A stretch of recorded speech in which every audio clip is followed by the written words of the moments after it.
raise your hand if you want to use your degree to help other people.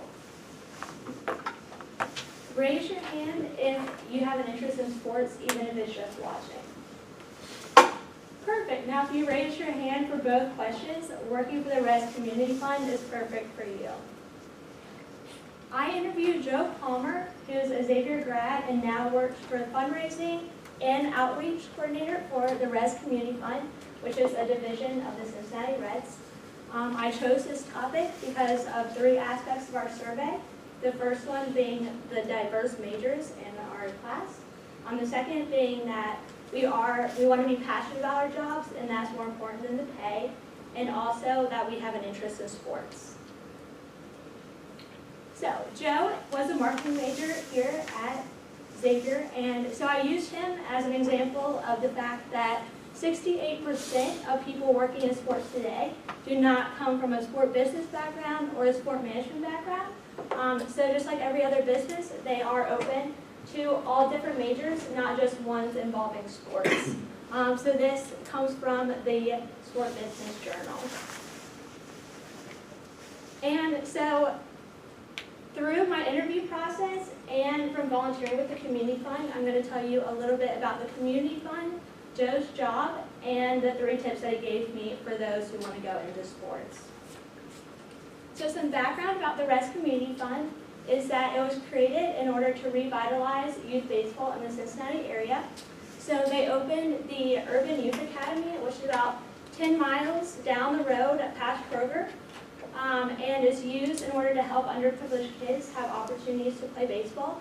So they put on free clinics with the players, and they also do T-balls every Sunday. And they also open ballparks around the Cincinnati area in order for these teams to play. They don't have to pay for them, but they do get that team experience that will help them in the future. And now, for Joe's job, so he stressed that there is no typical work week. On Tuesdays, he works at the academy, and he's there from 12 p.m. to 9 p.m. He helps at clinics, and he also enters all the data. He makes sure that everybody's on the list of those who are coming in for the weekend, that sort of thing. He also works downtown for Split the Pot, and so they are redoing Split the Pot this year, so he has to work a lot with the creative team for the Reds, getting all the graphics redone for game days and that sort of thing. He also hires 15 interns every summer to help us Split the Pot. So he goes around to different career fairs, whether it's here, UC, NKU, kind of telling everybody about what the job entails and trying to entice them to come work for him. Which then ties into his game day operations. So since he is the head of the Split the Pot area, he's there to make sure that volunteers know where to go, that his interns are all there and that they know what they need to be doing. And also, if anything goes wrong with the technology or anything, he's there to help in that instance. And so, the 3 things that he told me to focus most on are what you want to do, to volunteer, and to know what you're passionate about. And so, for our class in particular, we want to be more passionate about the job than the pay, which is perfect for working in sports because you have to work long hours, and they don't pay as well as like your friends at P&G or at GE do.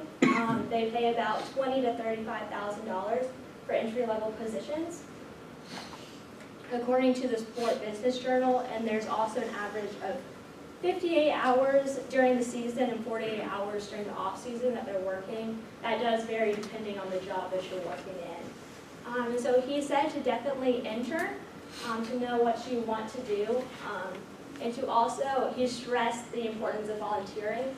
He volunteered while he was working somewhere else. He would drive in from Mason on game days to help volunteer, just so that they know that he was still interested and it was something that he was very passionate about. So the volunteer work is definitely important so that not only the Reds, but whoever you're working for knows that you do understand their values and you're passionate about what you're doing. He also stressed the importance of communication in this role. There's only 100 people that work in the front office of the Reds, and so whether he's meeting with the CEO of the Reds, or if he's meeting with the creative department, since he isn't that well versed in technology or graphics, And then, so the CEO, Split the Pot raised $1.23 million last year alone. And so he goes and meets with the CEO and the CFO in order to come up with project ideas of what they should use that money for. So now, in conclusion, sports is not normally what you would typically think of as being a business or something that you would want to go into. But if you want to work with the community or if you love sports, then I would definitely think about working for the community fund or just getting out there and volunteering, because the kids are great and they do make it a great time.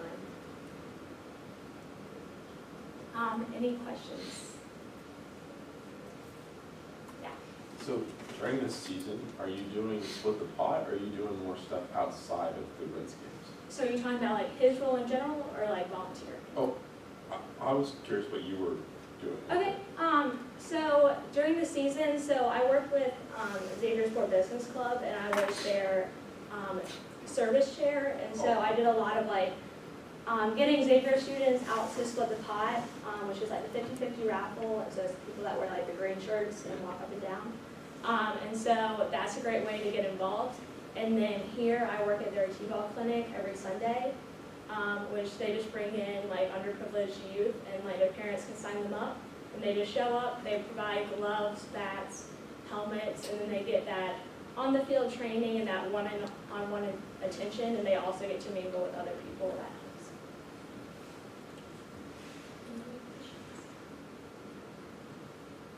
Yes. Did he specifically say what his like biggest takeaway is from the job? So you're asking like what his favorite aspects are?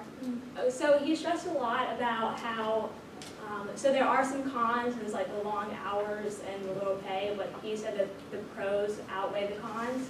He said that his mom always taught him to help with the community and to give back to the community. So he talked about how he now gets paid to do that. So it's something like he already loved to do before, but now he just gets paid to do it. And so he really loves that aspect.